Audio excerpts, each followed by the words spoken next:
Well, hello and welcome to Qlik Spotlight. My name is John Sands. Now, it's a very strange situation for me today, and that is I'm putting the spotlight on Mark Powell. Now, Mark Powell I've worked with for a couple of years now, and he does all my post-production and setup, etc., on my Qlik Spotlight interviews. So, welcome to the other side of the lens, Mark.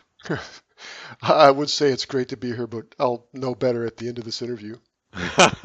It'll be fine. Don't you worry. So, I mean, this would be something for me. I know a little bit about your history, but for those of the people here or watching or listening to this, what was life like before Qlik for you, Mark? What did you do before? Yeah, so I was born a very young child, and so long story short, my degree is in architecture, the brick and mortar type, and Mm. I worked in that field for a few years, and then got into high tech. The shorthand of my high tech career, I worked for 7 years at Apple, joined a You were couple there of right at the startups. beginning, weren't you? So, I mean, you told some stories around Apple, but you were there during the exciting times at Apple. Is that right? Exciting, but not necessarily in a good way. I was there at Mm. the beginning of the return of Steve Jobs. If Ah. Because I wasn't there in the early days, but at the Mm. beginning of Steve Jobs. So when he came back from Next, that was when soon after where I departed for other fields, other companies. But I was at Apple for a good 6 or 7 years in the customer services division. Mm. A couple of other startups here and there. My next main gig was at Symantec, where I was there also for 8 years. Yeah. And then it'll be 7 years ago next month when I joined Qlik. So Ah. that's it in a nutshell, my professional Yeah. arc. So your journey into doing what you're doing now, where did that start? Didn't start at Apple, I presume. So when did you start thinking, well, this will be a good job for you to be doing? Yeah, it's a great question because the question is, what is it that I'm doing? I mean, it's in a Yeah, way, we can get to that bit, that's sure. it's a difficult question to ask, family. When family or friends outside of work ask me what it is I do, not just Mm. here, but in previous jobs, is that the standard answer that I've worked up is I am doing what my original degree was, which was architecture. It's just that Yeah.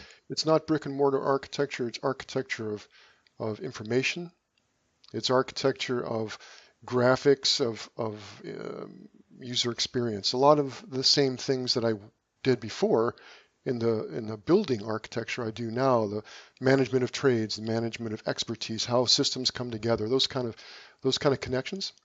Mm. So how I ended up doing what I'm doing now, whatever it is I'm doing now is more or less self-taught, I Yeah. guess, over the years. So a lot of experience doing a lot of different kinds of things. Okay. Okay. So well, two questions here for you. First one is just explain functionally what your team do at Qlik, and also when are people likely to interact with you? So when are they going to think, I need to speak to Mark Powell's team? So two questions in one for you. Yeah. So it's changed a little over those almost 7 years that I mentioned. When I Mm. first came, I was recruited to come to develop certain programs. Uh, the Click Education, as it was or as it still is, Mm. needed a secure way of doing ebooks. That was the distribution method for all of the courseware. They Yeah. didn't want to give away PDFs. So I had done some work at Symantec using a proprietary method of securing electronic books through a digital rights management system. I brought that over and developed that here, implemented that. Along with that, at the same time, was actual physical books, the printing and the fulfillment of the actual paper books, Mm. which is almost no longer now here at Qlik Education. But in the day, that was one of the standard ways of fulfilling information. So early in my tenure here, those were the two big ticket items that I Yeah. was working on and developed. As it came to pass, management changed, the needs changed. I needed to find a different niche. So one of the things that I got into was broadly called video post-production. Mm. And it started with probably a good 4.5 years ago where IT made the proclamation we can't have so many files on WebEx. Right. Well, if that's the case, what do you do with them? That's when I started a process of how you can actually post-produce WebEx into single-click generic HTML5 type modules. And then that moved into a lot of other things And after that's a that. web-based file, isn't it? Just for people that are Yeah, maybe not that au fait. HTML5 meaning generic, non-proprietary, as Hmm. opposed to what WebEx sends out, which is a proprietary WebEx file. I see. Yep, the ARS So file, wasn't it before? Yeah. yeah, that's right. That's right. So it's just a generic way of doing the same, but it also allows for editing, improvement, laying in of sound. Everything from soup to nuts that you can do after the Hmm. fact. So it was that kind of program. Okay. So when would you say, more often than not, in your time at doing this, the new and improved role that you're doing now, when are people going to engage with you and your team? So one thing I have to say I'm particularly proud of, I guess, Hmm. John, is that uh, I think we have worked with almost every single department in the company. Yeah. The fact that we happen to be nested organizationally within knowledge and learning is almost irrelevant Yeah. these days, except of course, I should speak to my management, except for the cost center aspects of it, of Yeah. course. But in terms of the work we do work within knowledge and learning. We do work for legal. We do work for um, R&D. We do work for a lot of like internal communications work. The Hmm. Spotlight series is a great example.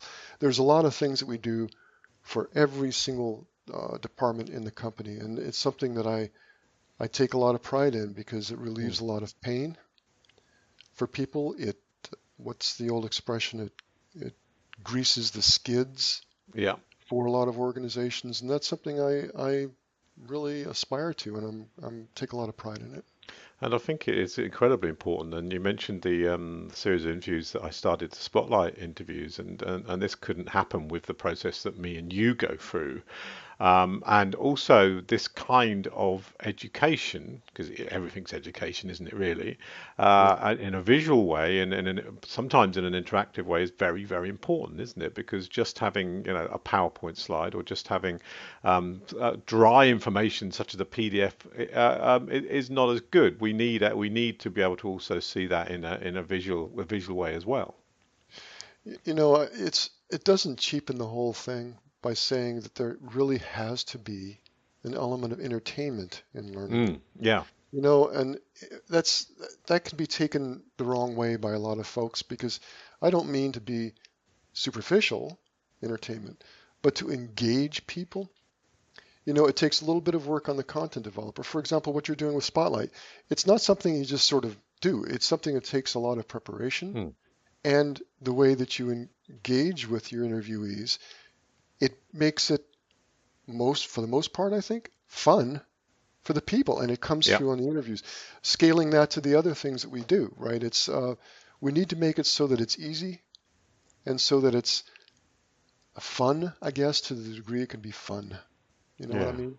I do know exactly what you Yeah. mean. So give us some idea, again, for people who wouldn't know, name some projects and something that you have been involved with recently that people may have seen but wouldn't necessarily know that you would be involved at all.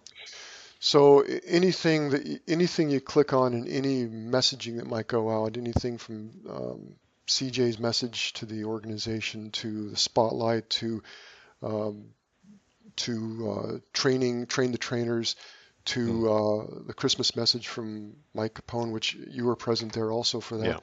Yeah. Many of those things you see that have Qlik Replay either within the body of the video or oftentimes it's at the frame that you see online. Hmm. Anything that's branded Qlik Replay is something that belongs to my team. That's something we produced, and you see it in even things coming through the green line Hmm. everywhere. Yeah. Almost everywhere you'll be able to see those things. That's Because the that can be an exciting issue, thing what we can't do. it? But when I say an issue, it's something that to let people know because your work is not in front of the camera but behind the Yeah. camera, your team rather. it's not always immediately visible, is it? So it's good to let people know exactly what your team do and get that publicity out there. It goes with the territory Mm. in some ways, John, because the work that you do, that the whole, it's not just the interviewing, but the program, the whole thing and how it's packaged is something that presents itself. Because I Yeah, know that you yeah. go to offices and people almost clamor for your autograph, right? Because you're I don't quite say. well, you know what I mean, but they know you, Yeah, right? They yeah, know your name, they know your face, they know yeah. your voice, that you're a part of it. Anybody who's working in the background, and it's not just me, obviously. This applies to most people probably Mm. within a company. There's a lot of back office type of work that's being done. There's a lot of Of course. behind the camera kind of work that's being done, and it's easy to take it for granted. And so, is it an issue? Well, I do my best in sort of pounding the drums and making sure Mm. people know. But in the end, the um, the goal is to get that stuff out Yeah. for the consumer to consume. And if it works, it works, and hopefully it does. Yeah, it does. So, could you say that when you're looking maybe yourself at your work and what you do and produce and what your team produce, would you say there was a particular signature that you say, yeah, that's what I did? So anybody, do you happen to know what do you happen to know the expression "bump the lamp"? Have you heard of No, that? no, I Okay, haven't. so for anybody listening to this, I won't go into detail about it, but look it up, "bump the lamp," and it's an expression in the industry that has to do with what is the nature of craftsmanship. And why do you craft something in the first place? That's the way I Mm. interpret Yeah. that to mean. And that phrase "bump the lamp" has its background in film. So signature, I would like to think that the signature that I have in the work that I do personally, and I think I can speak for Jay on my team also, the work that we do is that it is crafted, Mm. that it's not, none of it's perfect. A lot of it is dependent upon obviously of what comes into us. Yeah. But I would like to think that we are providing a service that that how do I say that is makes it easy on people. Mm. I call it pain relief in a way because you want to make it easy Yeah. and enjoyable and compelling and like I said before, fun. So the signature I would like to think is a level of craftsmanship that if you look deep, you would understand and appreciate. That's what I would hope. Okay. Okay. So, what excites you most about the work that you do? What aspect of it is the thing you're going, yep, why I get up in the morning. The most exciting part of my work is working with John Sands on the spot. Oh, wait a second. Wait a second. Take two. No, I'm going to keep that in. The most exciting, what gets me up, there's an element of innovation in the work that I've done at Qlik and even before, Mm. where trying to figure out how to solve a problem by being resourceful in the tools that you have. So what that means here is that I really enjoy like what we're doing right now, this program, this particular thing we're doing right now, meaning the spotlight interviews, but Mm. the virtual ones that we're Yeah. doing. This is something that I believe no one else in the industry is doing. And I don't think even the major television networks are doing it. Why? I don't know. Because there are obviously live stream platforms. There are obviously On24s and Kalturas, and there's obviously CNN.com that can live stream. That's not really what I'm saying, but Mm. in terms of being able to do conversations, transfer of information, interviews, things like this in high quality HD real time is something that I've never seen anybody else do. And one of the reasons nobody else does it is because um, there's a lot of tripwires Yeah. to it. It's not easy to do, but innovation and sort of the excitement of knowing, okay, what's the puzzle for today? That's something that sort of gets me up in the morning, that excites me. Yeah. Okay. Okay. So I've worked with you for a while now, and I think I know the answer to this question. But What would you say is the most important aspect that must be right in a video? That really sort of no go part where you say, no, this isn't right. We're not going to run with it, or it's perfect. Yeah, let's go. Is there something, and what would you say that is? Yeah, it's a question I hope everybody would ask me because the answer is always going to be the same. The most important thing about video is audio. Hmm. And the top three things, as they say, is audio, audio, and audio.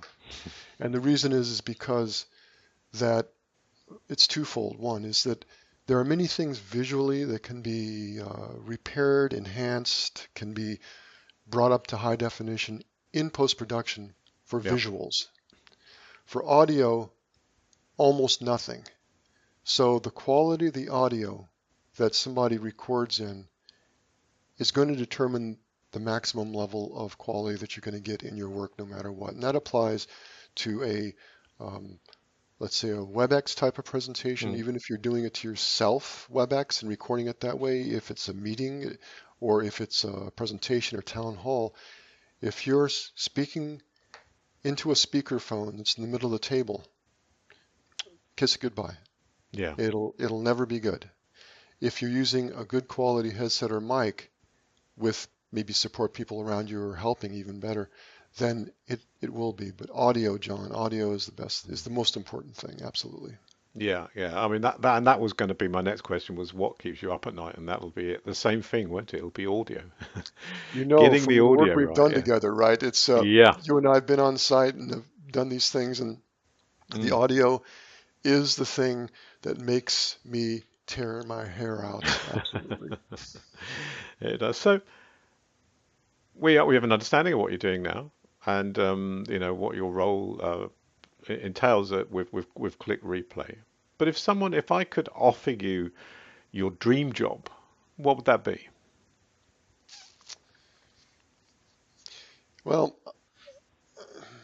I'm not going to sound like a partisan clicky here, but people might interpret the first thing I say as being that. But some of the aspects of what I'm doing now would be a part of my dream job, and it has to do with some of the things like innovation that I talked about. Working across organizations Mm. is something that I really enjoy because I feel like I'm not necessarily just siloed into the not only the work but the motivations of a single organization. That's something that I really like, the ability of being able to innovate and enable people and to be able to do, it sounds stupid, but enable me to do good work. Mm. I would Yeah. like me and my team to be known for doing good work.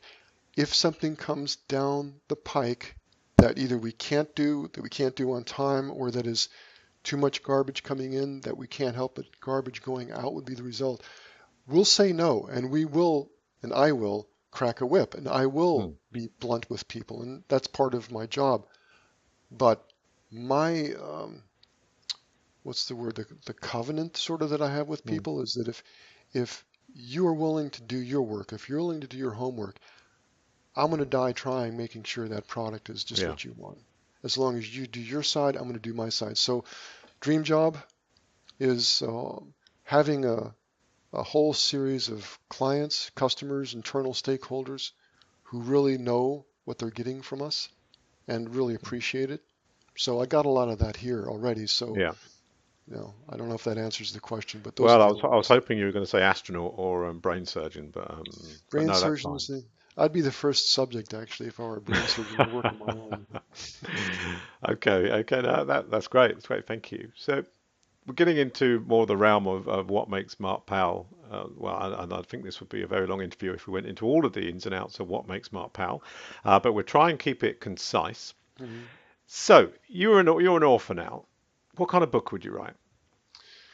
My favorite genre of book is the historical novel, Hmm. and I've read a lot of them. I've read a lot of them several times over the course of my life. If I had the time and the resources, I would love to. I don't know exactly what era, what subject it would be, but I Hmm. would love to dig down into the detail and the history of a particular era, person, movement, or whatever it might be, Yeah. and write a good thick novel, like Herman Wouk's Winds of War or War and Remembrance. Those kind of novels to me are it's fantastic. I would love to be able to do that if I could clone myself. So that could be any era then. You're not really sure particularly where you'd want to focus on, no? I'm open to most anything. Mm. I'd like to get some primary sources. I'd like to be able to, if it's within living memory, I'd like to be able to talk with people who are Yeah. there or doing whatever it is. But history to me is something that's always been fascinating. And be able to get a book that is so long that I know it's going to take me months to read and that's well written, engaging, and factual. I Yeah. would love to be able, but we all have one life to live, right? We can't Yeah. do all of what we want to do, but that would be my dream. You can't have everything. Cannot. So now you need to think about the next question. Probably not for long, but because this could help you when you write your book. Okay. If you could have a superpower, what would it be? My superpower would be to be able to speak every human language there is. Ah, so time travel. I was expecting time travel then, but Time no. travel, yeah. But Yeah. can you imagine what it would be like to be able to? I know that there were a couple of Yeah. interviewees who said to be able to speak the language of animals, which I would like to do that too. But to be able to, no matter where you go in the world, be able to get off the plane, get off the boat, get out of the car, and be able to communicate seamlessly with whoever it was speaking their language. Geez, I would love to be able That to would do be that. amazing. That would be Yeah, absolutely amazing. And I and would love as that. you will know, that's the first time that someone's asked for that. But Yeah, I would like that superpower as well as being able to swim underwater. I that want too. to be Yeah. able to speak to the fish as well while I'm down there. So There so was a there you movie go. made about I'm that, having wasn't that. there? Sorry? There was a movie made about that, right? Speaking to the. Might have been. Was it Little Uh, Mermaid? that's it. Yeah, Yeah. so okay, so we're now in 2019. I've been doing these interviews and saying, how about 2018? But we're now in 2019. So what are your Mhm. plans, Qlik or and personal for 2019? So for 2019, I hope to be able to broaden the scope of what we're doing with Qlik Replay that Mm, professionally, because there's still critical mass that I don't have. mm, I want to be able, I want everybody to understand what the service is that's available and to understand how it could help their lives internally. We do, I know you and I do this, but we do go to some live locations yeah. like SKO or Connections. That's something I enjoy doing as well, or on site at an office or something. Mm, I would love to be able to expand the service so that everybody um, exploits it. Personally, there are many things that superpower wish of learning languages. I'm going to take it one at a time, mm. but I would like to be able to improve on some of the languages that I speak a little bit of so that I can actually do that at least in a couple of places and do a little more traveling perhaps because of that. Mm. Yeah, yeah, no, and I wish I could speak any any language. I Yeah, think just a few of each language yeah. I know. Well, Mark, this has been a surreal experience, I must say. Having you on this side of the camera, surreal and wonderful as well. Really enjoyed it. And Likewise. as you know, I like to leave people with a fact that they can take away. So it's not all about taking; it's a giving as well. And did you know a turtle can breathe out of its backside? Now, what got me thinking on this was he said he can breathe out of his backside. When would it be a good idea to do that? So when does a turtle And, decide this is what I'm going to do now, just for a change? I'm going to breathe out of my backside. and how does he That's how what I does he want to know choose? next. Yeah, how does he choose not to? That's Well, a deep. Yeah. I don't. When you're I sitting down, maybe Yeah, I if wanted to turtles give one sit to you. down, I have a maybe they fact would. for you too. I wanted to share with you. Now I may have Oh, shared with please, you please. off camera, but for the sake of it, because this is one I came across a few months ago, which I thought was just it was fantastic. Now the 10th president of the United States was a guy named John Tyler, who was born in the year 1790. Hmm. Only Americans would know he was not a great. He was the first president to ascend after the death of the current president. He was a VP. So anyway, John Tyler, born 1790, he became president in 1841. Hmm. So do you know that John Tyler has two living grandsons? Yeah. biological grandsons that are still living Mm. right now in the year 2019. So That's incredible. take that, viewers. Yeah. Yeah. Just take that and party. Well. They Well. could Thank you, Mark. party. I don't know about partying, but Thank you so much for this. It's been as I said, a surreal experience, yeah, but good. absolutely, John. And Great take talking care, to and you. a pleasure. And A pleasure we'll do speaking to you this you. side. We'll do you now. I'll get somebody to interview Okay. you. Okay. Yep. You're on. Th You're on. Thanks a lot, John. Cheers. Take care. Bye Bye bye. bye.